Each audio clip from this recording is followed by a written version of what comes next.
Welcome, everyone, to a very special event, Forging Coral Reef Resilience, a now or never moment for action.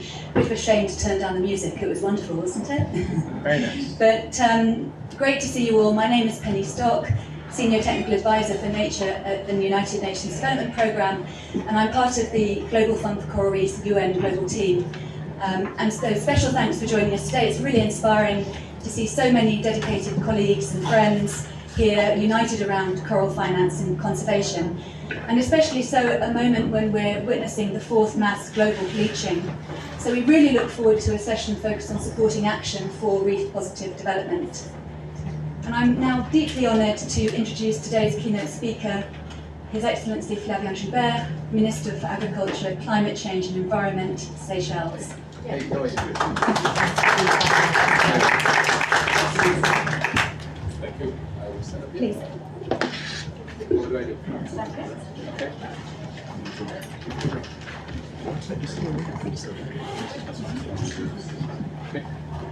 Okay, so good afternoon, colleagues, distinguished guests who are present this afternoon.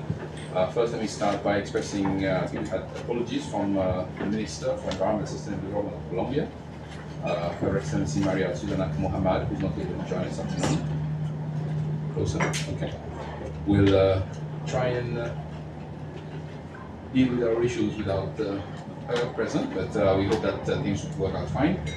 So, Peter Thompson, Special Envoy for the Ocean, representative of different organizations in the room this afternoon, distinguished guests, ladies and gentlemen, good afternoon, and welcome to this special session on the sidelines of this CBD COP. It is an honor for me to deliver this keynote address on this important issue, and on the urgent need to protect and conserve coral reef ecosystems.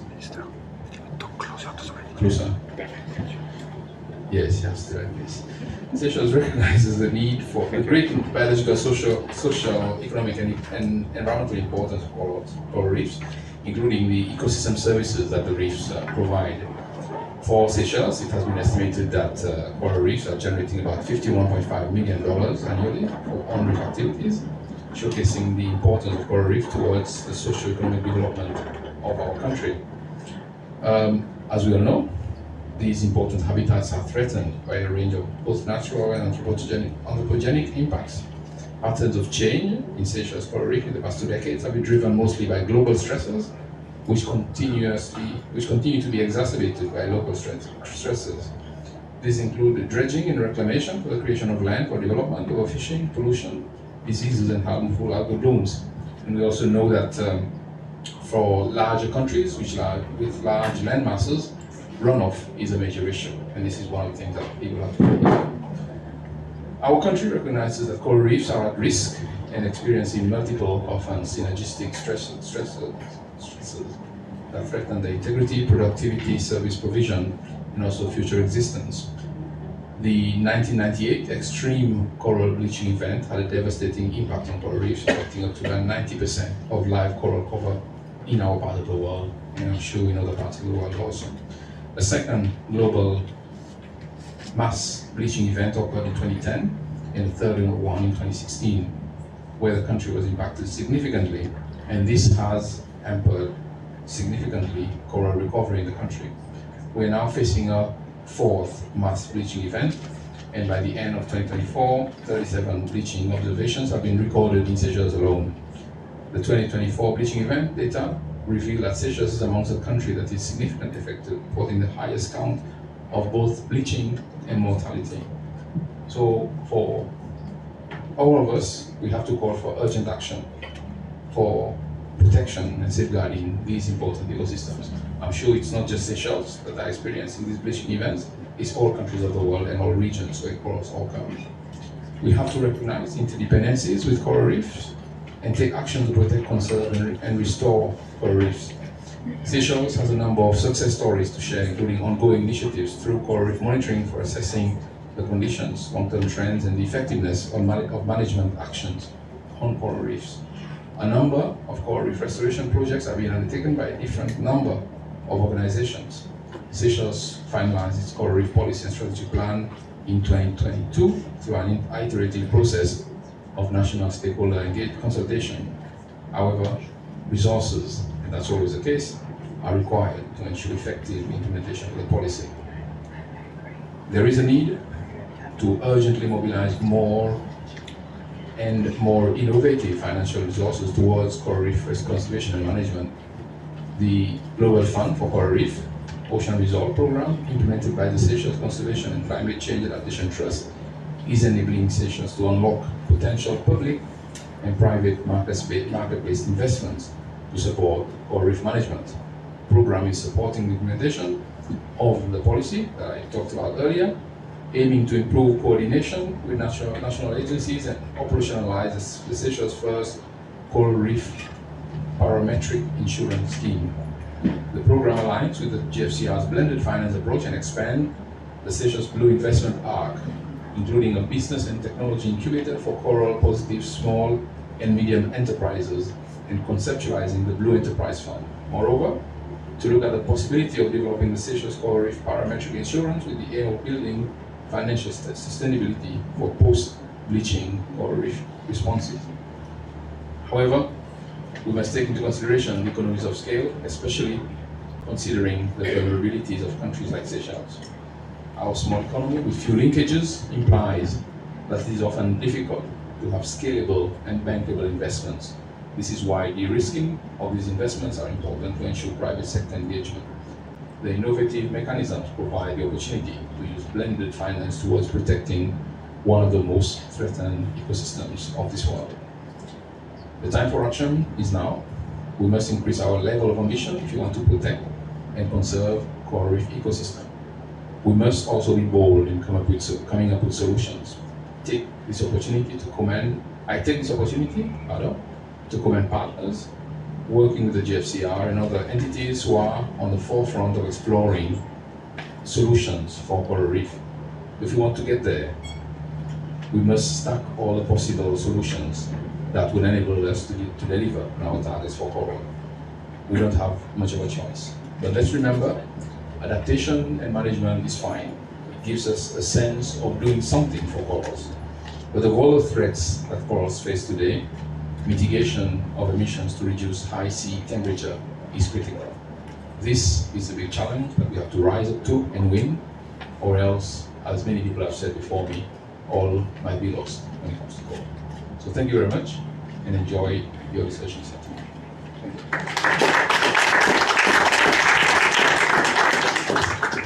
Thank you so much, Minister.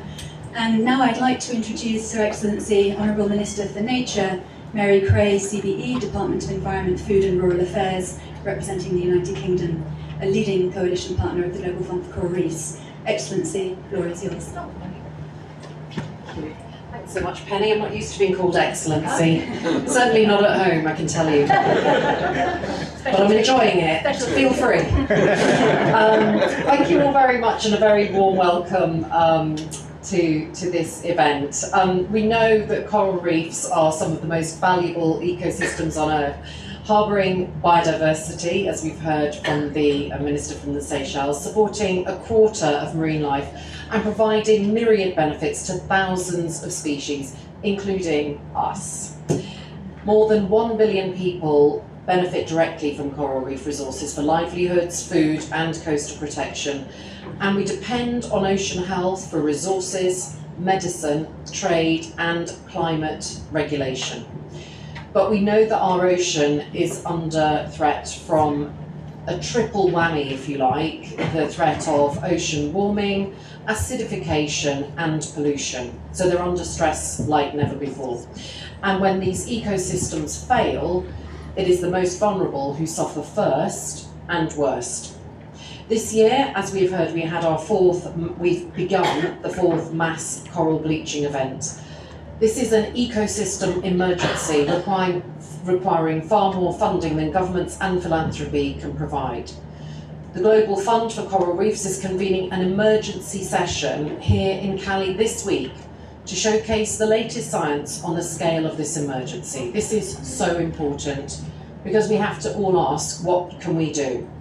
First, we must demonstrate our willingness and our ability to close the ocean finance gap by increasing investment from all sources. We must harness the role of the private sector in identifying, financing and scaling sustainable solutions that address biodiversity loss.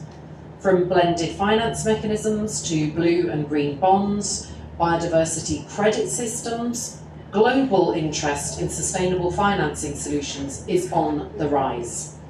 And these are especially important for the economies and ecosystems of coastal communities, where marine systems and prosperity are inextricably linked. In the face of the multiple cumulative threats to coral reefs, the goal of the UK and the Global Fund for Coral Reefs is to build the resilience of coral reefs and support their capacity to resist the big changes in temperature and acidity of the oceans. Through the UK's international marine programming, we are supporting countries to protect the marine environment, reduce poverty, close critical funding gaps, and progress towards protecting at least 30% of the global ocean by 2030. Closer to the home, to our home, my home, the home where I'm not an excellency, the UK has cold water corals off our coast, which I would bet the majority of British people have no idea exist. We have tropical coral reefs within our overseas territories. The 4,700 square kilometres of corals across our overseas territories make the UK responsible for the 12th largest area of reefs in the world. And recognising the huge importance of corals to our overseas territories and their valuable contribution to the coming Montreal Global Biodiversity Framework, we have worked with our partners through the Darwin-funded Coral Conservation in Overseas Territory groups to support their collaboration on coral reef management in response, I'm going to take a deep breath before I say this, to stony coral tissue loss disease and other threats facing their reefs. Just about learned how to speak DEFRA, but I can't get all of the diseases right. So we have helped develop a conceptual reef resilience model to help managers in the region understand how interventions can impact coral reef health, and we are proud to be the largest donor to the Global Fund for Coral Reefs. The GFCR's blended finance model understands government, philanthropy and the private sector can deliver both positive environmental outcomes and returns on investment when working together. As we have heard today, our coral reefs are in crisis, but there is hope. Hope because we see the evidence of the resilience of coral reefs in the face of this emergency.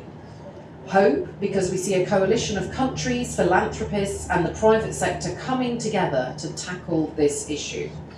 Hope because we see evidence of the impact that targeted investment can have in protecting coral reefs and the communities that depend on them.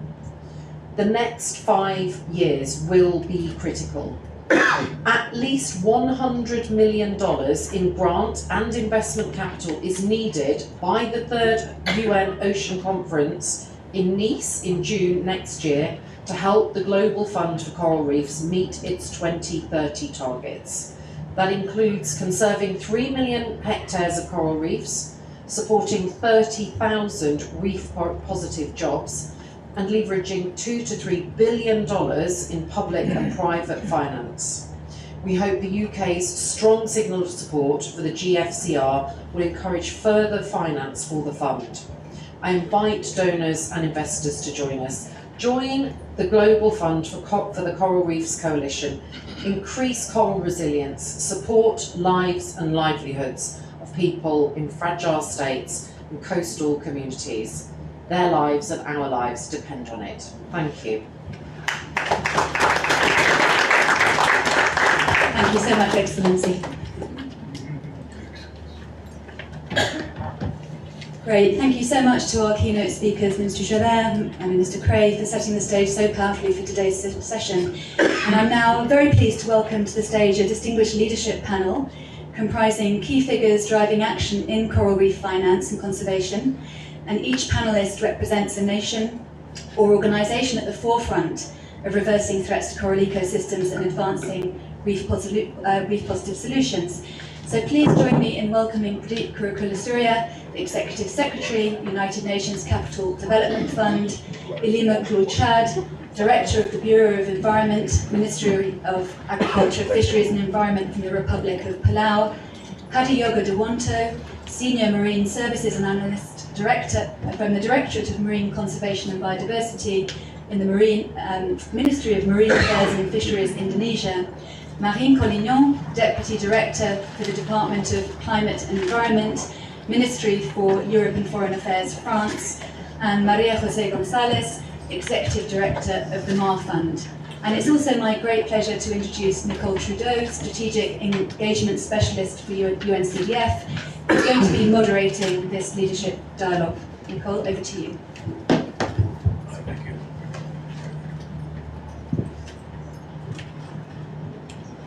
Thank you, Penny.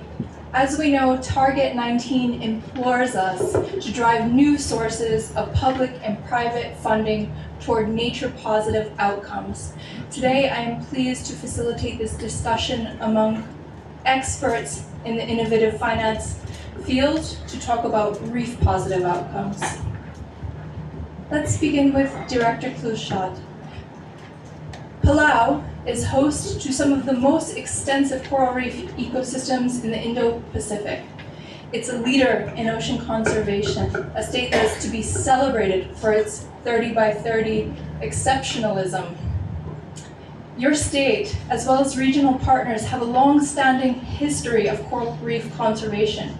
Could you kindly talk to us about how GFCR is enabling greater private sector investment and partnership through our programming efforts there in partnership with you?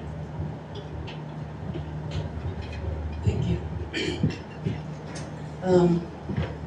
So support from GFCR for positioning businesses to address local threats facing reefs is key to meet regional conservation targets. We are all aware that the funding required to address all threats to coral reefs far exceeds the amount of funds that are dedicated to this vital task. To bridge this funding gap, we cannot rely exclusively on philanthropic contributions. We must transition to supporting and developing economically viable reef-positive businesses that can generate revenue for our island nations. GFCR allows us to highlight the issues that we face in our local communities and acknowledge the power of local people to identify and address these challenges. GFCR's investment through grants provided by our upcoming Livelihood Fund will emphasize how much we believe in the innovation of our island community members and their ability to move us forward toward a more resilient, financially stable, reef-positive economy. GFCR also challenges the notion that economic success and conservation are incompatible by encouraging people to recognize the value of our natural resources while being creative and intentional with how we monetize them. We can improve durability for both nature conservation and a sustainable economy. GFCR support is also enhancing the Micronesia Challenge by aligning its goals and strategies with innovative finance and bringing in new sources of funding through private sector partnerships. The initiatives were designed to fit into the current context of the region and work within the Micronesia Challenge framework that has been established through years of ambition, dedication, and strategic thinking. The Micronesia Challenge considers innovative finance and livelihood development along with its conservation goals. GFCR is investing directly in conservation, contributing to the goals of the Micronesia Challenge. Through its support for Protected Areas Network, monitoring activities, and coral restoration, while also investing in a sustainable economy and livelihoods through its support for reef-positive businesses. And just to add to that, our Protected Areas Network has conservation officers that are sort of the guardians of our coral reefs. And so it allows us to have 100% managed coastal ecosystem. New partnerships underway between conservation actors and local development banks to establish Blue Economy Accelerator to support reef-positive businesses. We want our work through the GFCR to be collaborative at all levels. We're partnering not only with local people and businesses, but also with larger entities such as long-standing local NGOs. The is extremely proud to bring the private investment angle to the Micronesia Challenge to help you reach targets. Over to Indonesia, Mr. Diwanto, thank you for taking a moment away from the negotiations to be here with us. Speaking from your experience at the heart of Earth's Coral Reef Triangle, could you tell us a bit about how GFCR support is aligning to the country priorities for blue economy growth in Indonesia? Thank you, Nico. Billion hectare which is about half of the existing coral reefs in Indonesia. And this first program will obviously would not implemented successfully if not the NPA is not effectively managed. So the effectively managed NPA will mitigate impacts on overfishing, pollution, and also habitat destruction. And eventually, we hope that these NPAs could create a foundation for healthy reef ecosystems and thus allowing reef-dependent tourism and fisheries to thrive. And in Indonesia, the communities will be the backbone of the conservation efforts. So NPA is nothing without sustainable fisheries management. And so this approach helps manage fish stocks and maintain reef health and supporting the local economy, so which is crucial for balanced reef positive blue economy. And we actively to restore the degraded coral reef ecosystem also, and this is also the priorities for us in Indonesia. We've been implemented large-scale coral reef restoration through the Indonesian Coral Reef Garden. The excellence with the concept that visited in Bali, and for sure, such priorities I talked earlier, it's not cannot work well without the sustainable funding that also been discussed in the negotiation rooms. So parties and developing countries try to make these resource mobilizations or will be appeared on the draft decision and also the decision of the COP16. So Indonesia has been implemented efforts and innovative ways to fill in the gap in sustainable green financings.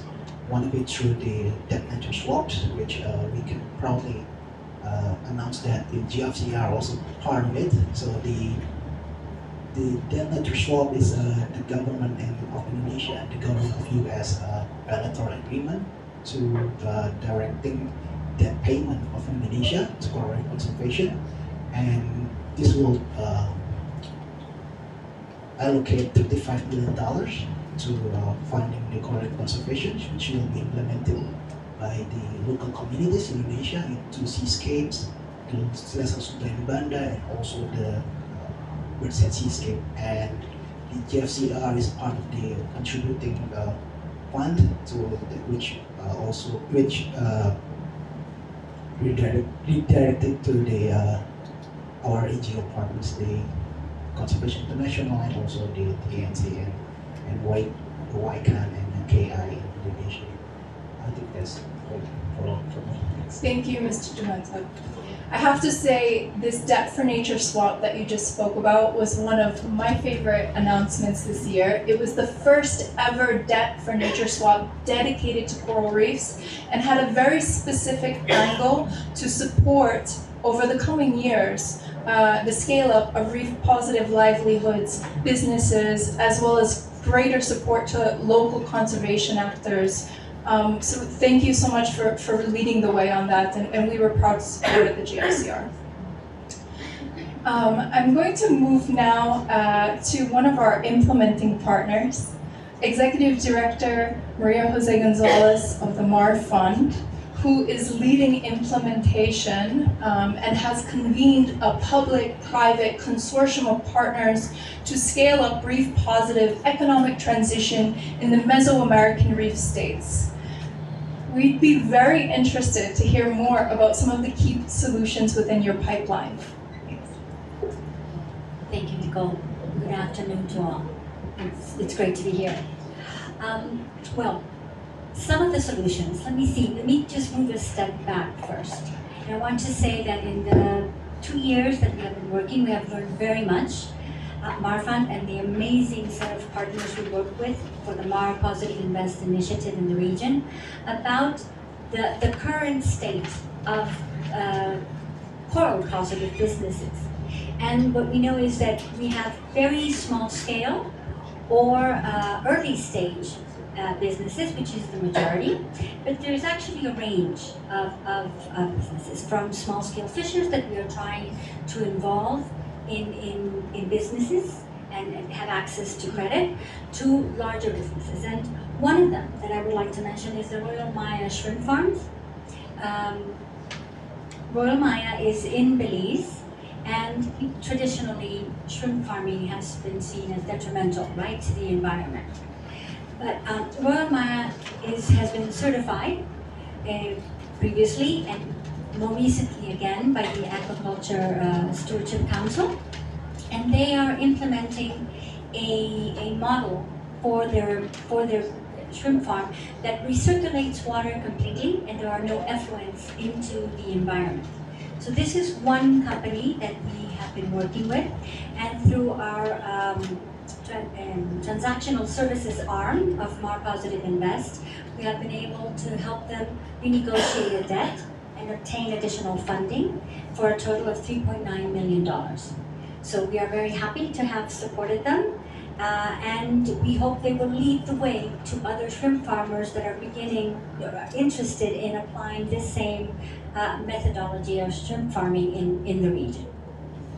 Thank you so much for that. It's super interesting. I have to say, you have another business in your pipeline that's also extremely interesting, Carbon Wave. Can you tell us a bit more about that and how that's linked to reef positive impact? Sure. I'll begin by talking about sargassum. Sargassum is a seaweed that has been coming by, hundreds of thousands of tons, arriving in many islands of the Caribbean, but also on the western coast. And in Mexico, it has been very hard hit. So it is a big issue because sargassum, it covers the reef, it cuts off light when it's passing through, so it harms the reef, but when it hits the beach, it begins to rot. And economically, it has also had a very, very large impact, right? You think of the Caribbean and the Maya coast, and then you come to it, and it's not smelling very well, and it's brown water. It's a big issue. And we are working with Carbon Wave, that has been a leader in upcycling sargassum in the region. And their business is twofold.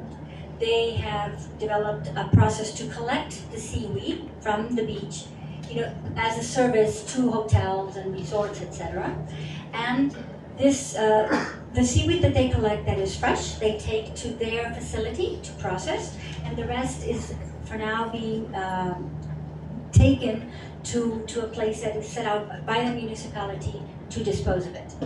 In their facility, they then process it, and it can be in a liquid base or in a powder.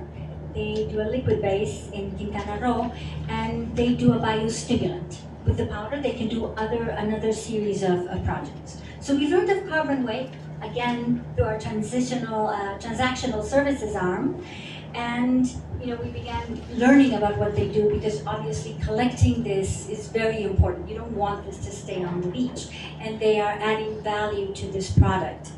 And we were able, to somehow connect them to the equity fund of GFCR, Pegasus, that has given them a loan of $6 million. So this has helped them increase or upgrade the facility they have in Quintana Roo which of course has been positive for them, but of course for the region. And I would just like to add that with GFCR funding, we are also going to be taking on some studies because, this influx of large amounts of seaweed is relatively new to the region, right? So there's a lot we don't know. So we're doing studies to determine how best to optimize the use of water and water that has been used. How do you make sure that is not contaminating further? How best to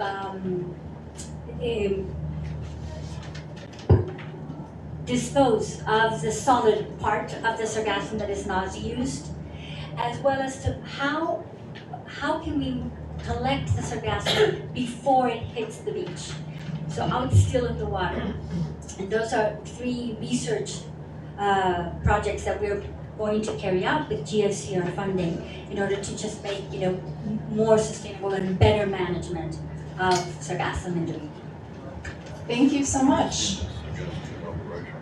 I'd now like to hear from Deputy Collignon. France has been one of the first state donors to join the GFCR, is a key partner for GFCR and executive board member, so really part of our governance. As a leading coalition partner, how do you see your contributions aligning to the Global Biodiversity Framework targets? Thank you very much, and just first also to thank you for inviting me to this event. I feel very proud to be part of it, such a prestigious panel, I have to say. And I think it is great to also, to meet here in this Coral Reef pavilion. I think it's one of the first time that there is one, and I think it's a great idea because it allows us also to meet here as a community and on an ecosystem that is so critical for biodiversity and climate. Indeed, we're proud to have been one of the first countries to be involved in the Global Reef Fund for Coral Reef. We entered the discussion quite early, and since 2022, I'm proud to say that we've been able to make 3.8 million contribution to the fund, including 800,000 euros this year. GFCR, in many ways, is a very interesting tool for us because it is a blended finance tool, and that it helps to leverage the grant funding to attract great, biggest private finance. And I mean, we are all seeing here, but also in any environmental fora, how the finance issue is so big and so important. And that whole discussion between, who should pay, when and how. And I think the Convened Montreal biodiversity framework is a fantastic agreement and with a lot of ambition. And indeed, we need to ensure that we have the means to do so. And we do know that public finance will never be enough, and that you need to be able to leverage that financing. So I mean, obviously, at the French level, we are taking our part. So we committed to reach 1 billion per year for biodiversity and nature before 2025, and we're happy to say that we have actually reached that goals, and so that shows also the interest and the commitment that we have. But of course, that's not enough. We really feel that private finance has the potential to bridge that gap, to provide innovative solutions and significant investment, to ensure that coral reefs are sufficiently protected, restored and conserved, and that also that it's in the long term. Because the problem is that when you rely too much, I would say, on grant, for example, the risk is that one day that grant stops, and then what happens? And I think that private finance and initiatives such as the GFCR is really what helps us to build something that is sustainable in the future. And I think for us, the reason that it responds to different targets of the GBF in terms of blended finance. The two most obvious ones are target 18 on harmful incentives and 19 on biodiversity finance, with target 19C, which explicitly mentioned blended finance, with the objective to leverage private finance for raising new and additional resources. Blended finance could also be applied to the GBF as a whole, as it could be used to implement target 2 on degraded ecosystem, target 3 on conservation, target 8 on pollution. I mean, for us, definitely And that's the thing also with the coral reef, is that the impact that it has on biodiversity and the impact of biodiversity loss on is really cross-cutting throughout the biodiversity framework. And then maybe one last thing is that, once again, I mean, we know that the finance discussions are not always easy, and what's important is that we need to build credibility, both from the public side, but also from the private side. And private investors need to have that credibility also to be encouraged and to be able to invest and to know that their investments are worth it. And I mean, of course, you know, also the public, at least, you know, in France more and more there is a request for transparency and, you know, seeing where is it that us as a country are investing. And I think definitely the GFCR is one of those tools that really help us to build that credibility and to really show how when public and private are working together, then we are able to achieve great results. Thank you very much. Thank you. This is so interesting what you're saying, and we really designed the GFCR through adaptive management to be an implementation tool of the GBF, and we're now contributing through 21 of the 23 GBF targets. So this is something we're really proud of. I have to ask, now that you're on the hot seat, something that many of us in the room are interested to hear about, could you give us some inside details on the UN Ocean Conference agenda and how coral reefs may fit within the conference priorities? Sure. So, I mean, as you know, we're very proud to be hosting the UN Ocean Conference with Costa Rica in June next year. So in that context, we have three main priorities, which are ocean governance, ocean finance, and ocean science. And my feeling would be that actually corals are kind of going into all of them, as we need a strengthened framework to better protect them, but we also need more science to better understand them and enough funding to effectively protect them and conserve them.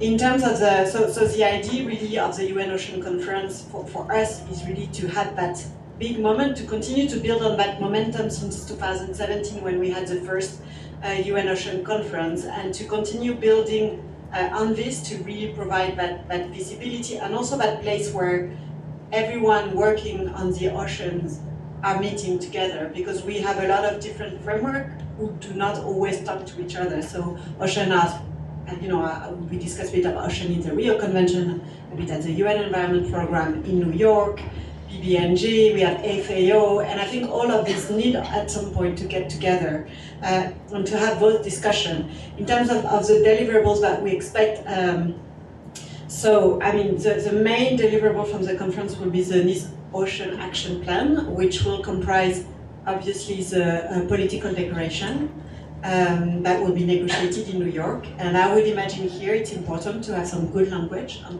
coral reef, like we did or we're going to have in this decision here.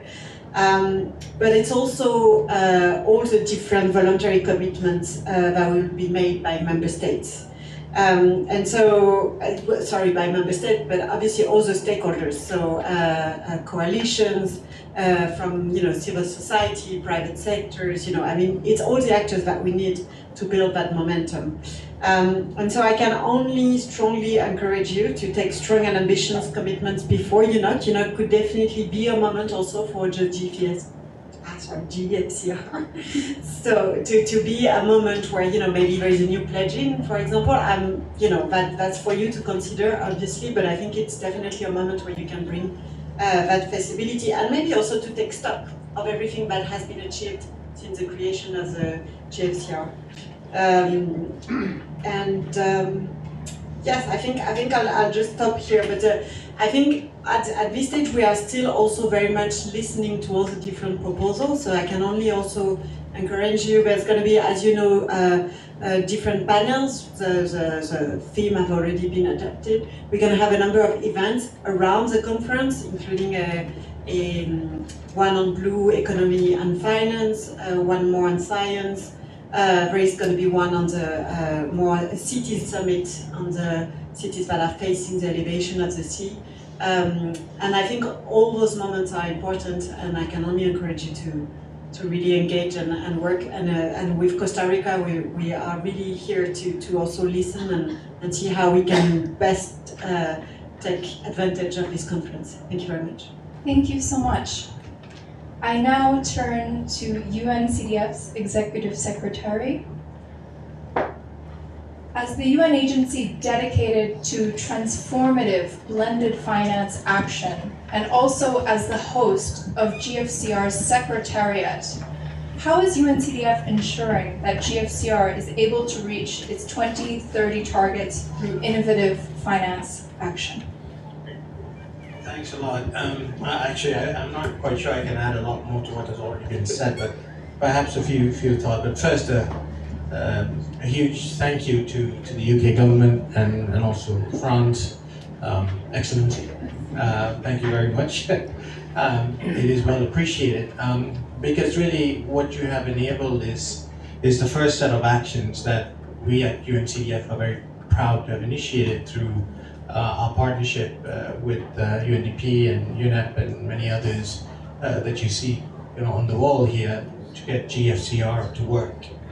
And I think it is a necessary ingredient for addressing what I think is an existential issue. And I hope this becomes center stage next year, because when you have 1 billion people dependent on corals for livelihood, and if those corals are slated to disappear within a very short time, there's only one thing that can happen, and we talked about it yesterday, which is people are going to move. That's 1 billion people on the move in one way or another, whether it is to inland cities, which is going to stress already existing stretched infrastructure, or whether it is to other countries, which is going to create all kinds of issues that we're already facing. So to me, this is not just about nice corals disappearing. This is really ultimately about human life on Earth. And that is something that we simply cannot take lightheartedly. It is something that we absolutely have to get all our might behind. And I'm delighted that UNCDF has been part of this for a very simple reason. All of these initiatives that we talked about, the issue of blended finance that we talked about, there's a detail here that is getting lost in the rhetoric.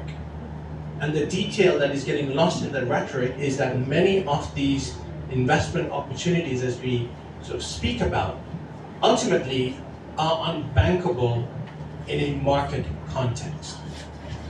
Because if it were bankable, you wouldn't need UNCDF in here at all. The market would be taking care of this.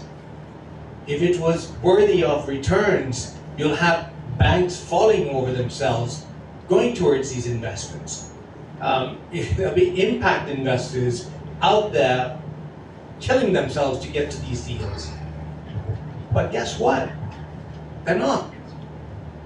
There's a fundamental problem here, and that has to do with the amount of risk involved.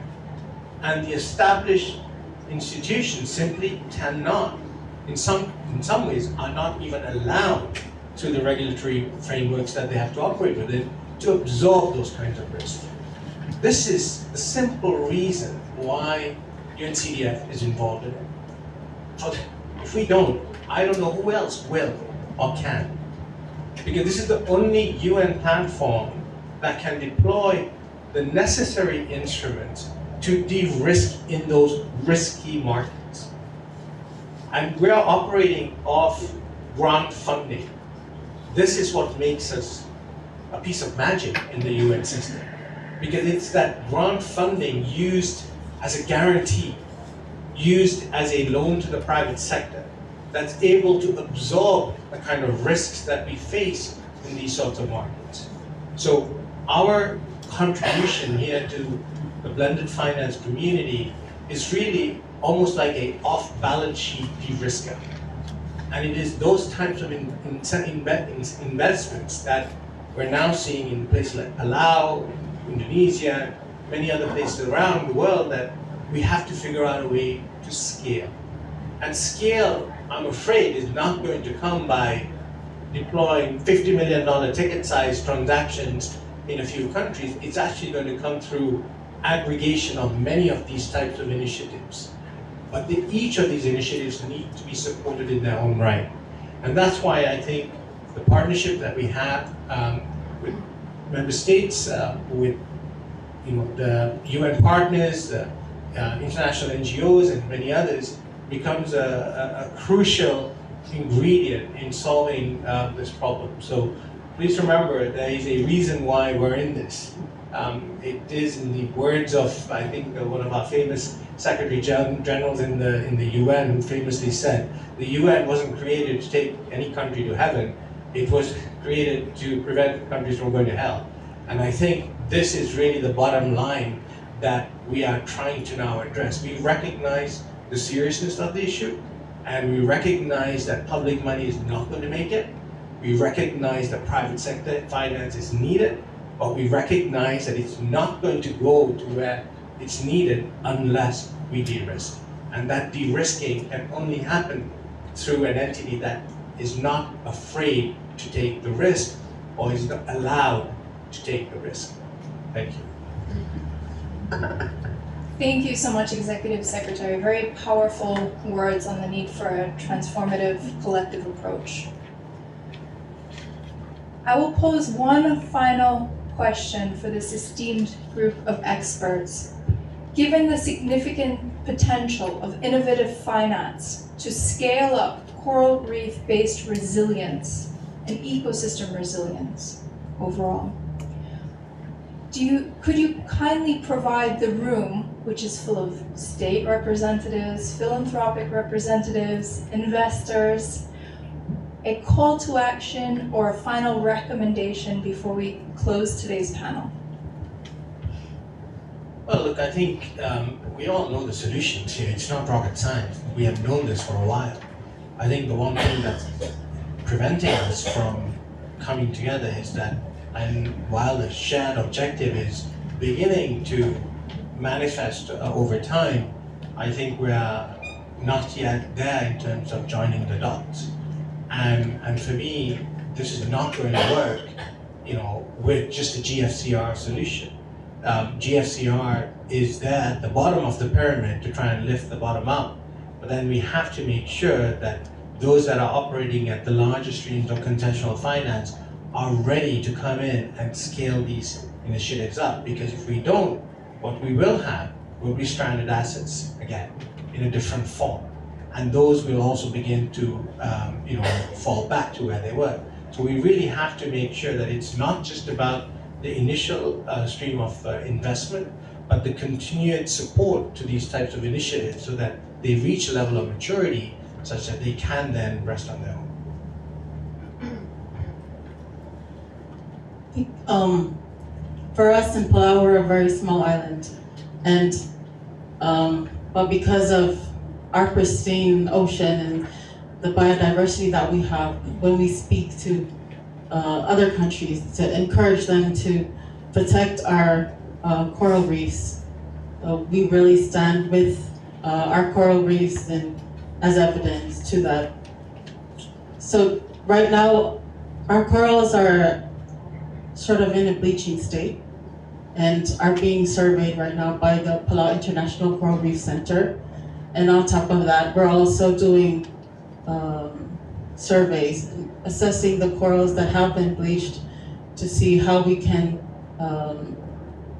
transplant the corals to restore what's been damaged in the northern reef area in Palau. So the time is now, and for us to all take action and to come together in protecting our reefs, which are a huge carbon sink, in addition to our already vast oceans. I thank you all for this opportunity to be able to come here and speak amongst these distinguished people. And yeah, please join us in protecting our coral reefs. In contrast with Palau, Indonesia consists of 70,000 islands. We are big archipelagic nations. So that's quite challenging to have coral reefs that distributed across the nations. And we have experienced also coral mass bleaching event, but due to different type of resiliency in the corals, we have coral reefs that in the west that experience coral bleaching, but probably have a long adaptation to adapt again, to thrive again. But we have coral reefs in Rajang, in the eastern part of Indonesia, that very resilient to sea surface temperature increase. And with that, I would like to call parties and also private investors and non-state actors ramp up our ambitions. This is the first COP after we adopted the Convened Global Biodiversity Framework. The momentum is quite right. Countries is developing and probably already endorsed the National Biodiversity Strategic Plan. So in terms of coral reefs, some of the countries put coral reefs in their national action plan for Convened Global Biodiversity contribution. And with that, so probably I could repeat again, this is the right momentum just for increasing our ambition to protect the coral reefs. Thank you. I think on my side, I think in terms of the word and also from what we heard, I think very clearly indeed a momentum and also the urgency to act. And I think that's why we need flexible and innovative tools such as the GFCR. I'm sorry, I hope it's the right. In English, it's always more complicated for me. But I think that's why we need that, because it brings also the local, so it brings the global concern, but also it brings the local, and it brings together, local action, and I think it has a direct impact. But also I think we need that in the long run, and so how do we continue to use this tool and how we can do more, and so we hope and we're looking forward to having you all in Nice in June to continue to discuss this and to continue to promote the Coral Reef agenda. Thank you. Thank you. We have been, thanks to GFCR, we are now working with a whole range of stakeholders in the Mesoamerican Reef, people that are completely dependent on the health of that reef, like small-scale fishers and women from these coastal communities. We have seen amazing innovators, developing ventures that will have a positive impact on reefs. And it's been just wonderful and eye-opening to be able to come to them and think of possible solutions and support these ventures that will provide resilience to the reef and to the communities. So our call would be like yours, right? Don't drop the ball. Take some risk. Help us move this forward, because I think this has a lot of potential, yes, in the Mesoamerican Reef, but in all coral nations. Thank you so much. Maybe a quick round of applause and appreciation for this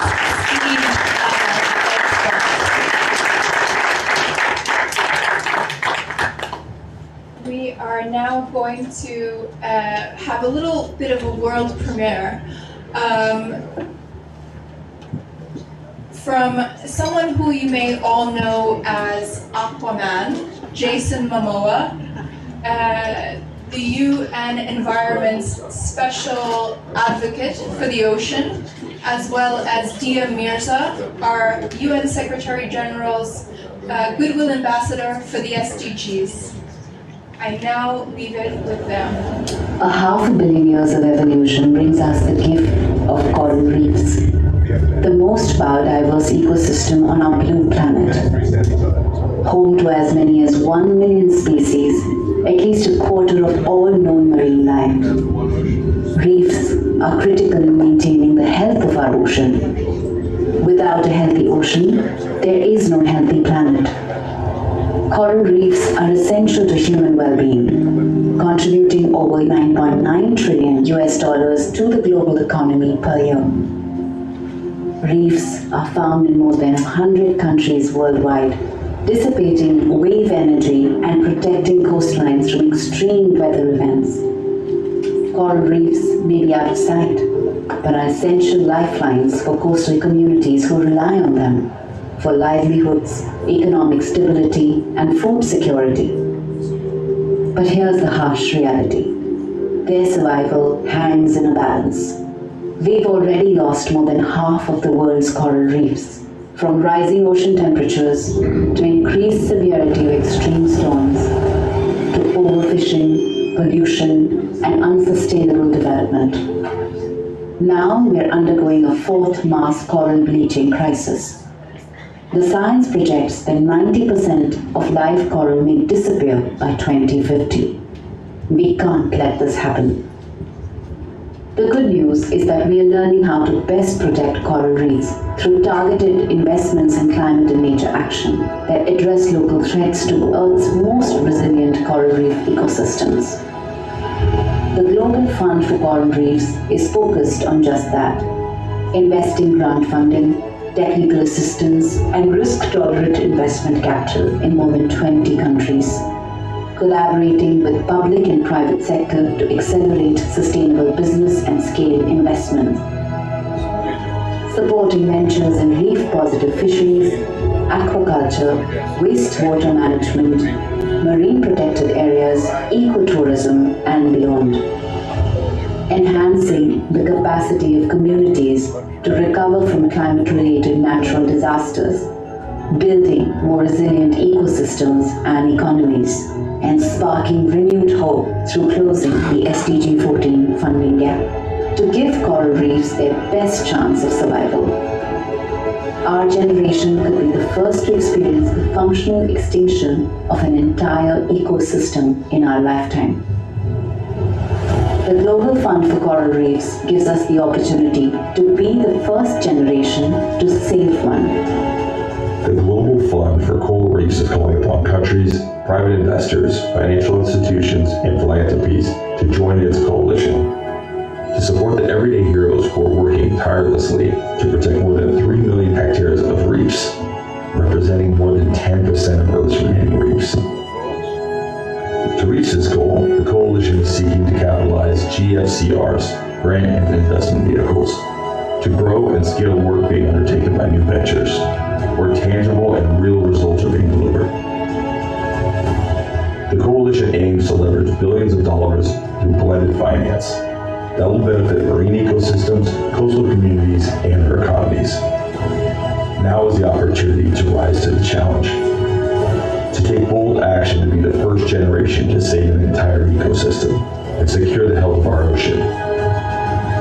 Our existence depends on it. Join the Global Fund for Coral Reefs Coalition today.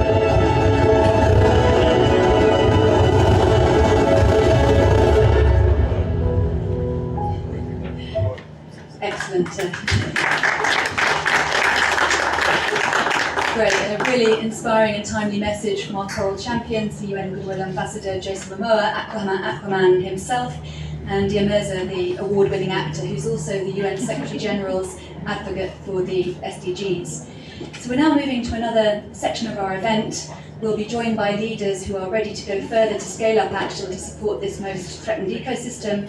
And I'd like to call on the representatives for Germany, New Zealand, UBS, and also Brazil to come forward to talk about these actions. I'd also like to just acknowledge some of the colleagues in the room from Pegasus Capital Advisors who managed our investment fund. I just seen you there, Jeffrey, so great for you to be visible, recognising that you've been instrumental in the Carbon Wave transaction. So colleagues, if you'd like to come forward, thank you.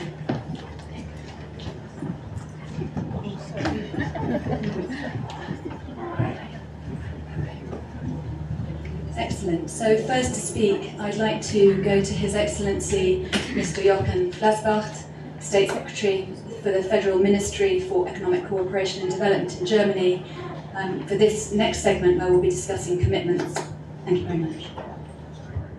Thanks a lot. Pleasure to be here. I'm from the Ministry for Economic Cooperation and Development in Germany, and I did my whole lifetime prior to the biodiversity, environment, climate, and that's especially why I'm here so happy to be with you at this event.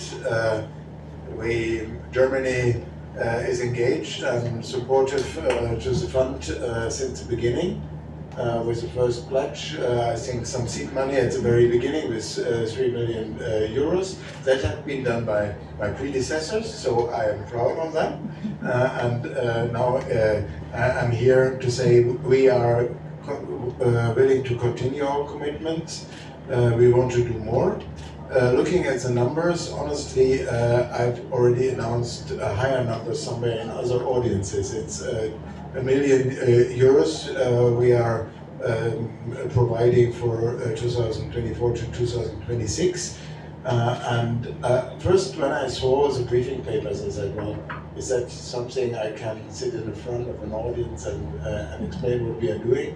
I had a brief meeting with the colleagues here around this morning, and I was very enthusiastic because one challenge I see now even clearer than when I was with environment is the lack of money.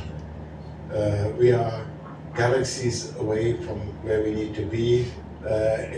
It's frightening if you look at the money that is needed for climate, for biodiversity, for soil, not to forget.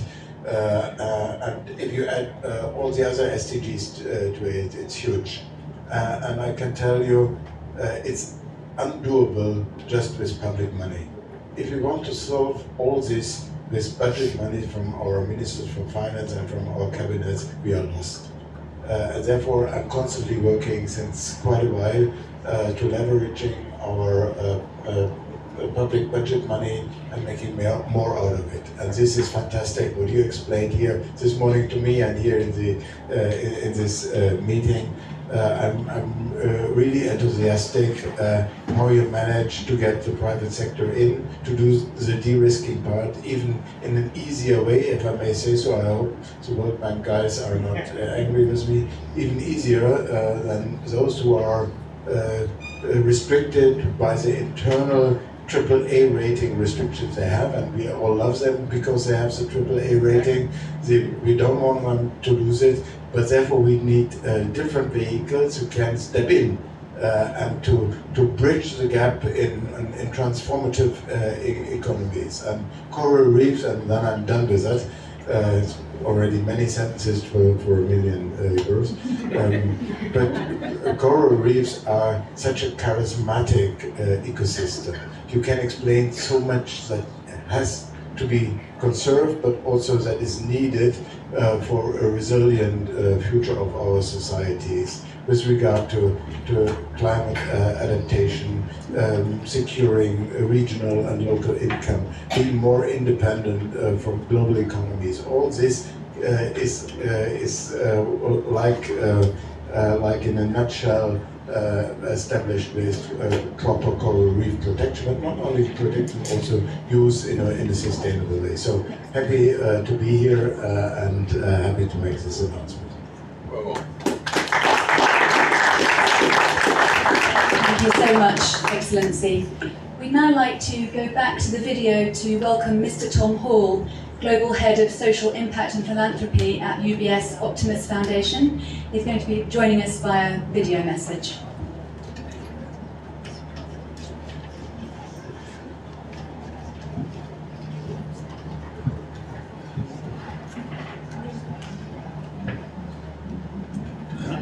Hello, it's a pleasure to join you all virtually today for a topic that's very important to UBS and our clients.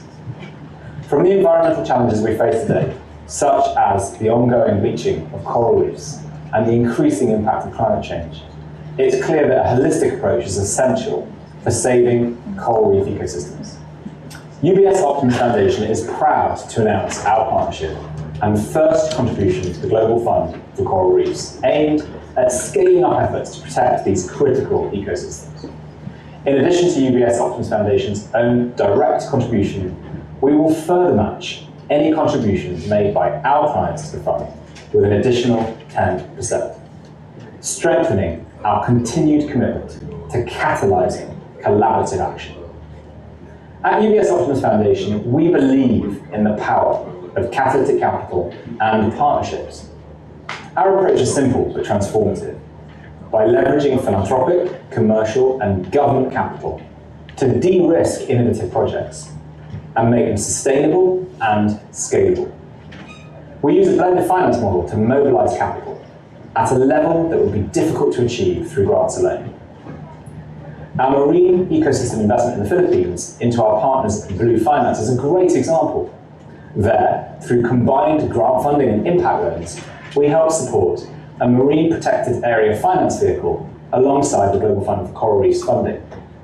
This project shows the potential for blending capital to not only generate environmental impact, but also support the long-term livelihoods of coastal communities.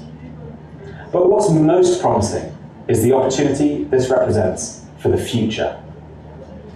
We hope this commitment will serve as a blueprint for more partnerships like these. The work the Global Fund for Coral Reefs is doing across more than 20 coral reef states is critical to transitioning marine economies towards ones that safeguard these precious ecosystems for us all. From sustainable fisheries to innovative financing mechanisms like debt for nature swaps, blue carbon and reef credits, these are exactly the kinds of solutions that demonstrate how collaborative, catalytic capital can create systemic change to address the problems of biodiversity loss and climate change. But without broader partnerships and the involvement of private capital, the global biodiversity framework is breach. So this is why we call on our clients, philanthropists, governments, and private sector partners to join us. Together, through the Global Fund for Coral Reefs, we can amplify our impact, setting a precedent for future collaborations and driving investment towards a sustainable future. Thank you. Great. From a distance, we thank UBS for their commitment to the Global Fund for Coral Reefs and for Coral Reef Action. And beyond their grant commitment, we do welcome this very innovative offer to match contributions from their clients, which really has potential to catalyse significant additional funds from corporates, philanthropies and private investors. And I should also just recognise that UBS at the programme level has also been an investor in the Philippines into an MPA finance vehicle established with the support of GFCR to sustainably finance a large network of almost 100 marine protected areas through the work of Blue Alliance. I'd now like to turn to Ms. Gillian Dempster, Head of Delegation and Principal Advisor for Engagement and Negotiations from the Climate, Antarctica and Environment Division of the Ministry of Foreign Affairs and Trade for New Zealand, and we're really delighted to welcome you to take the floor. You've long been a champion of ocean health and resilience, and we look forward to hearing you speak about New Zealand's important role in driving forward resilient action for reefs. Over to you. Thank you very much. Thank you very much for the opportunity to be part of this very unique event and to deliver these remarks on behalf of the New Zealand Government. Thank you very much to the organisers, the facilitators and the other speakers today, and all the guests online and in the room. We all know that the statistics on coral reefs supporting 25% of marine life, despite only covering 1% of the seafloor, supporting over 1 billion people worldwide and generating billions of dollars in local economies. The tropical Pacific Ocean includes about 1/4 of the world's coral reefs, including parts of the renowned Coral Reef Triangle, which comprises the highest coral diversity in the world. We know the essential services that coral reefs provide for coastal protection, sustenance, recreation and commercial benefit. Local and indigenous communities that have survived for generations, sustained and protected by reefs, stand to lose something more intangible than just those statistics. It's part of an unraveling of their identities and well-being that is impossible to quantify or describe. We also know that with only moderate degrees of global warming, of 1.5 degrees above industrial level, the IPCC is predicting that coral reefs would decline by 70 to 90%. That's not good news to anyone, and least of all Indigenous and local communities. So what can we do? We also know that there are some responses we can implement to slow down this decline and to boost resilience. These solutions depend on the integration of local and traditional knowledge. They need to be sustainable, and innovation and collaboration will be at the heart of these solutions. There are many impacts to coral reefs that we can control already, and by doing so, we build the resilience of these ecosystems to be able to withstand that which we can't control so easily. Whilst we do this, we have opportunities to create jobs, diversify livelihoods, support local economies, and to build local capacity to manage and protect these vital ecosystems. So what's New Zealand doing about that? In 2022, New Zealand significantly uplifted its climate-focused international development contribution from around 500 million to 1.3 billion globally. Within this allocation, we have a priority focus on activities that sit at the biodiversity, ocean and nature interface, and a portfolio specifically designed to mobilise capital from non-state actors for climate action.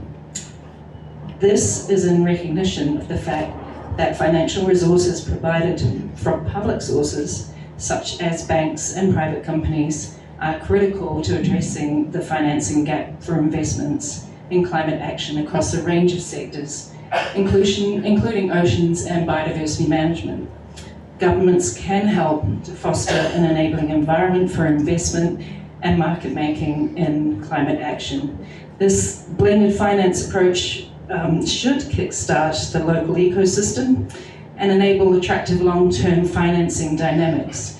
This is not without many challenges, and it is funds such as the Global Fund for Coral Reefs that are putting in the hard yards at this stage to work through those challenges and to find solutions that will work for a range of development partners, including coral reef dependent communities and local businesses. This is why New Zealand has chosen to invest US $10 million in the Global Fund for Coral Reefs.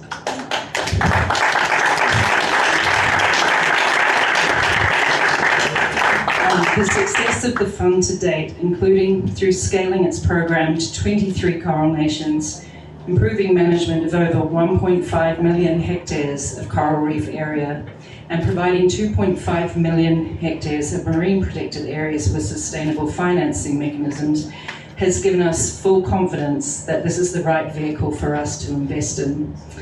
We are really excited to join this coalition, and we encourage others to join us on this journey and to support global efforts to build resilience of our precious coral reef ecosystems. New Zealand would like to thank the Global Fund for Coral Reefs and all its partners for their work to date to deliver these really impressive results, and we look forward to being part of the team in the future. Thank you. Thank you so much, Gillian, and welcome to the family. Delighted to welcome New Zealand to the coalition, and $10 million is really a remarkable commitment, especially as we're calling now for the full capitalisation of the Global Fund for Coral Reefs as we go towards the UN Ocean Conference. So we really hope that others will come in and join you. So thank you very much. Bravo. So thank you very much to all our distinguished speakers for their inspiring remarks and comments just now. I'd also like to take this opportunity to thank very much the International Coral Reef Initiative, who've hosted us today, and also for their incredible partnership for the Global Fund for Coral Reefs. It's truly appreciated. It's a wonderful collaboration. And now we're going into the very last remarks. I'd like to introduce His Excellency Ambassador Peter Thompson, the UN Secretary General Special Envoy for the Ocean, to share a few words and reflections and open our networking reception, which will begin in a few minutes. Yes, the reception is where we'll invite you to learn more about some of the solutions and the programs that the GFCR is working on. Excellency. Thank you. Yeah, well, I guess I'd stand between you and a drink. Are you offering drinks? ICRI? Have you got alcohol? No, we do, but it's not ours, no. Oh, yeah. So, yeah, good session this. There's a lot of coral work being done, Minister. over the next couple of days. So this is really just one of many meetings that are happening. Why? And we talk biodiversity, we're talking coral. Talking about biodiversity, the reason I'm scratching my head is I was doing a TV interview out there just before we started the meeting, and there were insects going up my nose, in my ears. I got bites on my ears when the TV was running, and I thought too much bloody biodiversity. But then I thought to myself, well, actually, I'm in their territory, right? I went out with a nice friend, Penny Teresa was a nice picture, and I was in their territory. So I was basically paying with my blood for the privilege of being there, which makes me think, Pradeep, about the fact that we have to make people pay for the privilege of using the high seas, the shipping companies, the internet cable companies, and so on. And I point out Pradeep because it is UNCDF that we're working with in developing such a fund. You know, we talk about 30 by 30, we need it to basically save ourselves, take 30% of the planet. By 2030, the big cascading of biodiversity happens, which eventually takes our species with it. And so that 30 by 30 is essential work. But you know, when we get to 2030 and we have protected the 30%, because we'll do that. It's a big task. We're going to do it. And it's one of the big challenges of being here in Cali is just to work out that plan of how we're going to get there over the next 6 years. When we get there, how are we going to maintain it? How are we going to pay for it? And that's why we need this One Ocean Fund that we're talking about now. And there are good people in this room actually who were part of a pivotal meeting we had a couple of days ago where we're talking about getting this fund cooked between now and the UN Ocean Conference next year. So that, of course, would then be ready in 2030 to do the financing necessary for maintaining marine protected areas, for doing the green transition of local shipping industries, because it's not just Maersk and the big companies who can afford to do all this on their own, the green transition. You've got to think of all the little tramp steamers and outboard engine boats and everywhere all through the world that also need to transition away from burning fossil fuels. Because that video we saw, it was a beautiful video. I don't know who was responsible for it, but one thing they didn't say is this is the main cause of all this tragedy is the fact that the ocean is warming. And the ocean is warming because the atmosphere is warming, and the atmosphere is warming because of anthropogenic greenhouse gas emissions. And anthropogenic greenhouse gas emissions depend on the oil and gas and coal industries principally. So when we make videos like that, just include, you know, what the reason for this tragedy is. You know, and all of us involved, we're all part of that coal, oil, gas continuum. Thank God we're awake to the fact that we've got to bring it to an end, transition away from it. You know, there's now official global policy, we agreed to that in Dubai. It's just a question of how fast we're going to transition away as to whether our grandchildren will have a livable planet to live on. So that's the scale of it, folks. Coral reefs, I come from Fiji. And ever since I could swim, which is about 4 years old, you know, put on the mask, and you see the most beautiful thing in the world when you see a tropical coral reef. There's just nothing better. But to go back as an adult to the reefs that you dived on as a kid and just see a sort of sandy rubble bank with a bit of algae on it and occasional lost fish swimming through trying to find something else to talk to, I suppose. Is a tragic sight. It's like seeing films of sort of post-apocalyptic worlds, you know, where people are wandering around after all the bombs or whatever it is that has wiped out humanity, and there's one little lonely person. That's what it looks like when you see these rubble banks of what were the most diverse views that a human being could have of life on this planet. So, no, that's the tragedy of it. And I personally believe that my grandchildren will see coral reefs. I have faith in it. And one of the reasons I have faith in it is just, I think, you know, we as a species, first of all, we're all about self-preservation, but also, you know, we've come from the Stone Age, the Space Age, in just a blink of a planetary eye, and what got us to where we are now, and not sending rockets up in the sky, is our powers of innovation. Also sharing, which is why we need things like this fund that we're developing, death and taxes. So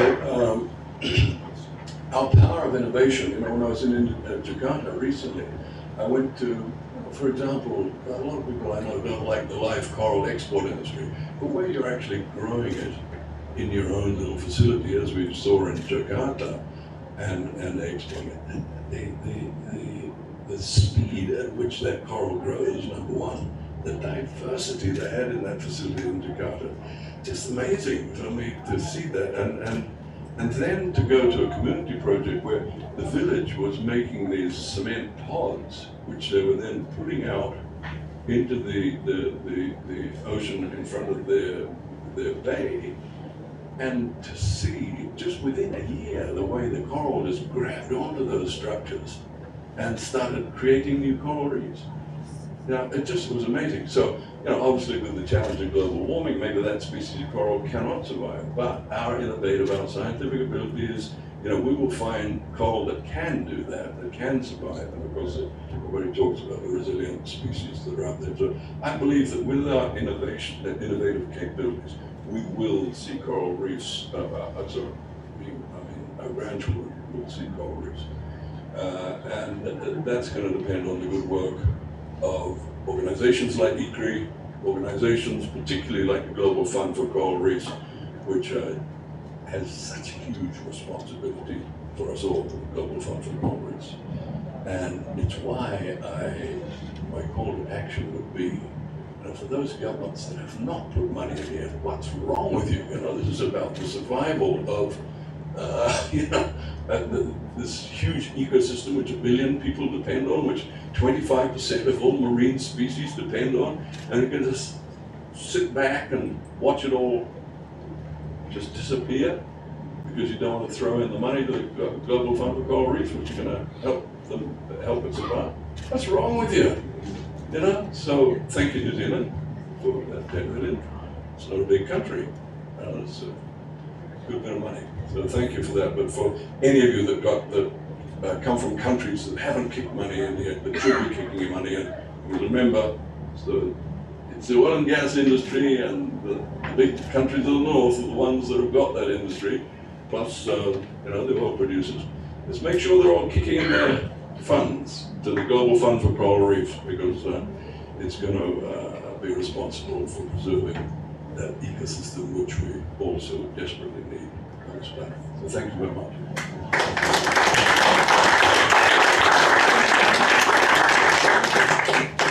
Thank you very much, Excellency. So with your words reverberating, we'd like to invite you now to join a networking session to really take the opportunity to explore the wealth of knowledge in this room. There are solutions here from SECAT, we have MARFund, we have TNC, different convening agents who are actually working with the Global Fund for Coral Reefs to drive positive action on the ground.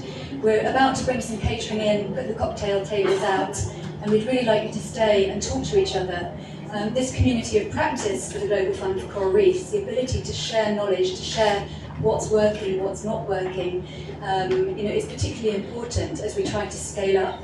GFCR is a demonstration fund, so it's about learning from those demonstrations and taking forward the successes. So we really invite you very warmly to stay. We have the room until 5:30, and we know you have busy schedules, but we hope you will stay. And thank you very much for attending the session today. Thank you.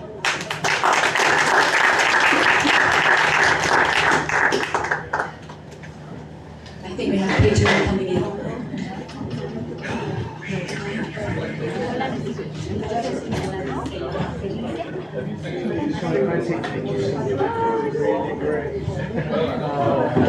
Yeah.